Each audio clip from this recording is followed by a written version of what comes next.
Hello Sagittarius, Sun, Moon, Rising, and Venus signs. Kamusta kayo? Sana kayo nasa mabuti kayong kalagayan. Welcome back po sa Star Tarot. Kung bago kayo dito, welcome din kayo. Thank you sa inyong support. I truly appreciate them. God bless you all. Sagittarius, maraming salamat po sa lahat ng inyong mga donasyon sa ating channel. Maraming salamat po for sending me super thanks. I truly appreciate them po. God bless you all. Maraming salamat sa inyong generosity at sa pag-share ng inyong mga blessings with me. Sequoia 3, yan ang energy, paunang energy na padala sa inyo ng spirit sa ngayon. There may be a need for you to bring the balance back in your life, no? Maaring may mga may mga imbalances sa buhay ninyo at this time na nangyayari. Kaya kailangan ninyo na balansehin ang sarili ninyo, ang buhay ninyo, bigyan ninyo ng priority din yung ibang bagay, no, sa buhay ninyo. May mga distractions siguro na nangyayari sa inyo Sagittarius sa ngayon. That's why you're being asked to bring the balance back in your life. Okay? Your next message is rain, renewal. There is a need for you to renew yourself.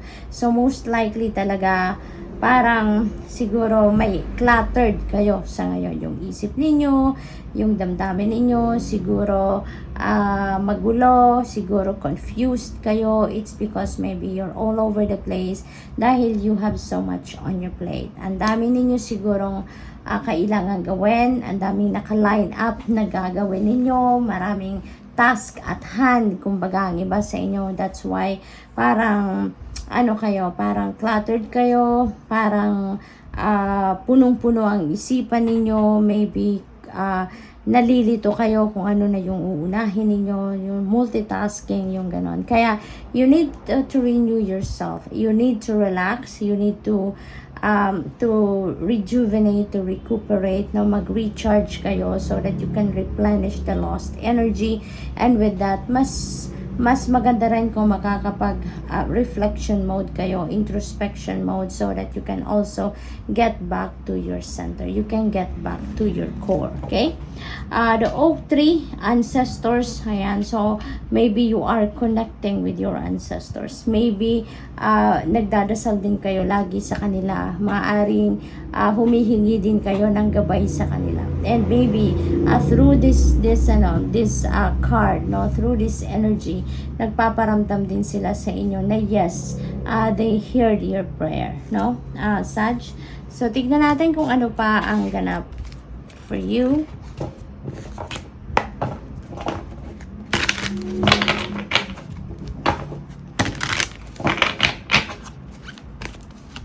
We have garnet. Ayan. So, ignite your passion, Sagittarius. Maaaring ang iba sa inyo dito, there is an opportunity coming in or merong opportunity na kayo na kinakaharap that is going to ignite your passion, no? This is passion towards what you love to do, no? Kung ano yung ini-enjoy ninyong gawin, mga hobbies ninyo siguro, you know, parang ganon. This could also resonate with passion naman sa romantic relationship, no? Maaring meron din opportunity kayo dito or meron din nagpo-push sa inyo dito. There is a powerful pull then na parang nag-iimbita sa inyo na ignite ninyo muli yung inyong passion for the good or for the betterment of your relationship, no? So what else? We have fluorite, find peace within. Ayan. So by doing that, no, pag-renew ninyo ng inyong sarili, pag-reflection mode ninyo, by going deep within you, no, by reconnecting with your soul, reconnecting with your higher self, you will find peace within, no, you can find peace within. And maybe that is what you are seeking, no, sa ngayon Sagittarius, dahil nga siguro confused kayo, gulong-gulo kayo, alam mo yon, you are all over the place, kaya kailangan ninyo ng peace. Maybe you are seeking for your inner sanctuary, and by renewing yourself, no, pagmuni-muni, napakahalaga, mag-meditate po kayo Sagittarius. If you haven't tried it, try it, no. You don't need a lot of time to meditate as a start. You can start 2 minutes, 3 minutes, 5 minutes, gano'n, hanggang sa masanay kayo, at kung kaya na ninyong gawin ng mas mahaba pa, then you can do so. But pag nag-meditate kayo, Sagittarius, definitely you will find your peace within. Okay? What else? We have sow the light. Speak your truth. Yan ang napakahalaga din na kailangan ninyong gawin, no? Lalo na kung meron kayong mga conversations with other people, important transactions, mga ganon, pakikipag-usap sa mga importanteng tao, or may mga pag-uusapan kayong mga mahahalagang bagay with someone. It is extremely important to speak your truth, no? Kung ano yung nasa loob ninyo, anong nasa kalooban ninyo, laman ng isip ninyo, put them into words, no? Napakahalaga na i-express ninyo ang inyong sarili, para nang sa gayon, after the conversation, ano't ano man ang mangyari, ano't ano man ang maging resulta ng conversation na yan, wala kayong pagsisisihan, because you've said everything that you need to say, diba?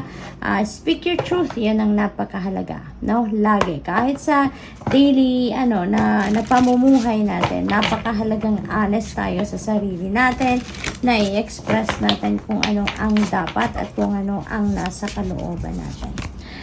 Truth, ayan na nga. So, speak your truth, and this is truth as well. So, it feels like to me that there is some truth that is coming to light.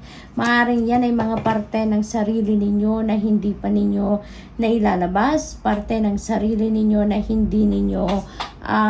hindi kayo nagkakaroon ng lakas na loob na i-express or ipakita or sabihin, and it feels like to me, by speaking your truth, maaring that way, dito ninyo ilalabas yan. Maaring maglalakas ng loob na kayo na i-share na yan sa mga tao, para makilala na ang totoong kayo. What else, Sagittarius? We have stability. Beautiful. Ang iba sa inyo maybe is going to focus on your stability financially. Siguro sa karera, trabaho, negosyo, finances, or maybe family and relationships. Maaring yon ang focus ng iba sa inyo, for you to be able to lay a solid foundation, in your money, career, finances, and family and relationships.